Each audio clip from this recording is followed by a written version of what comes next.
Okay, so this is the part 3 of the revision chapter of molecular basis of inheritance.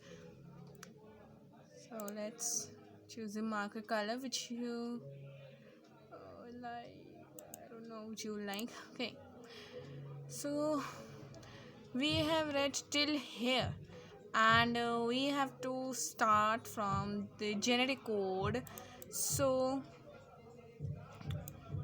might as well start very at a good note, and I hope we can finish the chapter in this video. Okay, so start from the genetic code. The codon is a triplet of the 61 codons. So they were 4 you say क्या कहते हैं nitrogenous bases, and there were 20 amino acids. सो इन दोनों का pair कैसे बनाना था, तो George गैमो ने कहा कि हम 64 कोडोन्स मतलब तीन तीन का पेयर बना के 64 कोडोन्स करते हैं, और जिसमें से 61 तो होंगे कोडोन्स, और उसमें से होंगे 3 कोडोन्स जो होंगे वो ऐसे स्टॉप कोडोन्स होंगे या टर्मिनेटर कोडोन्स होंगे, जो कि हैं UAG, UGA and UAA. Now this one codon codes for only one amino acid, तो कोडोन को बोला जाता है कि अनएम्बिगुअस है, ठीक है. But some amino acids are coded by more than one codon, उनको कहा जाता है डीजेनरेट कोड, और ये बहुत इंपॉर्टेंट है ये दोनों ही पॉइंट. इसका एग्जांपल अगर मैं दूँ तो AUG है.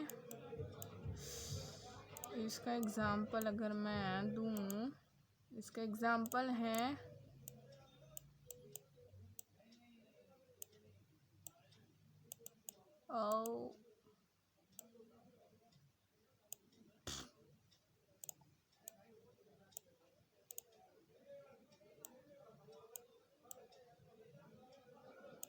AUG.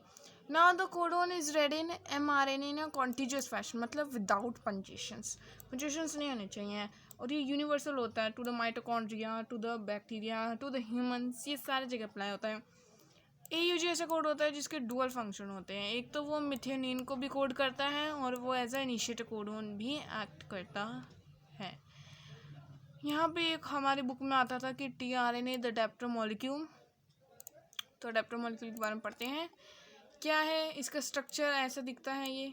यहाँ पे ये एंटी कोडोन लूप है, ये कोडोन है ऑफ mRNA, और यहाँ पे 3' एंड पे अमीनो एसिड लगा हुआ है, और ये ऐसा क्लोवर लीफ जैसा लग रहा है. तो इतना anti codon loop, the base complementary to the code present in mRNA है, और ये कैसे लगता है, इन्वर्टेड L जैसा, मतलब ऐसा, ठीक है. तो ट्रांसलेशन अगर हम करते हैं स्टार्ट, तो ट्रांसलेशन में क्या आता है, RNA टू प्रोटीन. तो ट्रांसलेशन क्या प्रोसेस है, it refers to the polymerization of amino acids to form a polypeptide.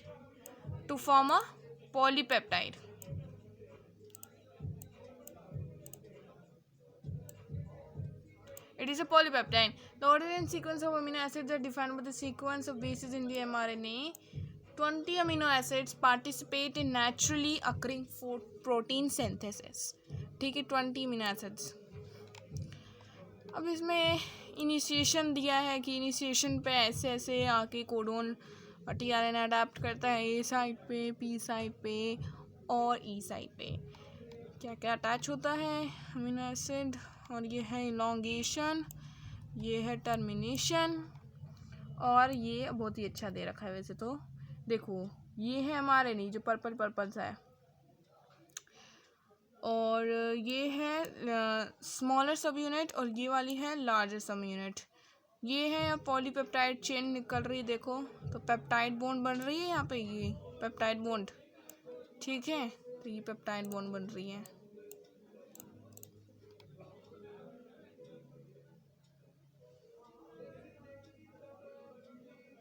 Then release factor एक होता है जो कि बाइंड होता है, तो यहाँ पे टर्मिनेशन हो जाता है. सो फर्स्ट स्टेज होती है, फर्स्ट स्टेप होता है चार्जिंग ऑफ द tRNA, और you can say amino acylation. हमने पढ़ा था ये फर्स्ट रिवीजन क्लास में कि यहाँ पे एक्टिवेट हो जाता है क्या, अमीनो एसिड करने के लिए, in the presence of the ATP. Link to specific tRNA. ना इनिशिएशन में क्या होता है कि ribosome bind to the mRNA and start codon is recognized by the initiator tRNA. अच्छा, tRNA में भी एक इनिशिएटर tRNA अलग होता है.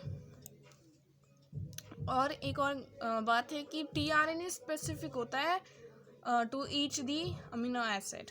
तो हर अमीनो एसिड का हर अलग tRNA होता है. इलॉन्गेशन फेज की बात करेंगे तो है complexes compose link to tRNA sequentially bind to the appropriate codon in the mRNA by forming the complementary base pair on the tRNA as an anticodon. The ribosomes move codon to codon. पहले बात तो ये move करते codon to codon, फिर added होते हैं कौन amino acid 1 by 1 और ये पॉलीपेप्टाइड सीक्वेंस में बन जाता है और ये पॉलीपेप्टाइड चेन टर्मिनेशन पे निकल जाती है. कब निकलती है? जब एक रिलीज फैक्टर बाइंड होता है to the stop codon. Stop codons ये हैं हमारे और ट्रांसलेशन इसमें बंद हो जाता है, पॉलीपेप्टाइड चेन बन जाती है. ये बहुत अच्छा डायग्राम है. ये थोड़ा वैसा है एनिमेटेड साइड टाइप्स है. ये न्यूक्लियर मेम्ब्रेन है, ये mRNA है, ये tRNA है, ठीक है, सॉरी rRNA राइबोसोम RNA. ये अमीनो एसिड की चेन निकलती जा रही है, ये प्रोटीन बन गया है और ये tRNA है. यार ये बहुत वो है थोड़ा इसको मत देखो, ये NCERT में नहीं है, सो हेल्प नहीं हो भाई. ओके, लैक ऑपरॉन आते हैं. Lac operon the very good topic and it is most important if you ask me. So the concept of operon was proposed by Jacob and Monod. So operon is a unit of prokaryotic gene expression. ठीक है, operon is a unit of prokaryotic gene expression. So lac operon consists of 1 regulatory gene जो कि I gene होती है, 3 structural gene होते हैं, एक operator होता है ये रहा which is the switch for the operon, promoter होता है with the RNA polymerase binds for the transcription. और I जीन क्या कोड करती है? It codes repressor. लैक्टोज इसमें इंड्यूसर की तरह काम करता है, ठीक है. Operator access switch on off की तरह. जीन जेड क्या करती है? B galactosidase, Y permease, A trans acetylase. Okay, so in the absence of inducer